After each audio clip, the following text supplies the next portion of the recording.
In today's video, I'm going to teach you how to convert a sales order into an invoice in Zoho Books.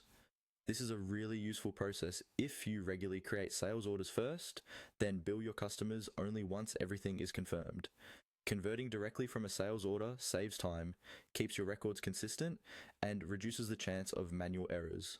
First, make sure you're logged into your Zoho Books account and that you have at least one existing sales order created for a customer. Once you're on your Zoho Books dashboard, look at the main navigation panel on the left side of the screen. From there, click on the Sales section. This is where Zoho groups all your sales-related modules such as estimates, sales orders, and invoices. After you click Sales, a list of options will appear. From this list, select Sales Orders.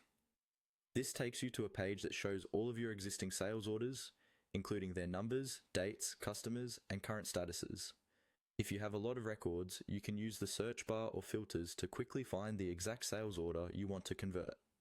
Next, from your list of sales orders, choose the one you want to turn into an invoice.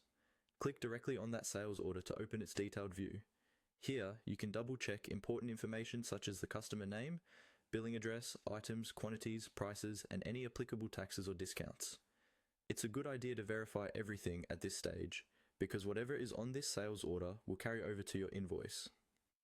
Once you've reviewed the details and you're satisfied that everything is correct, look for the option labeled Convert to Invoice, usually located near the top of the sales order page.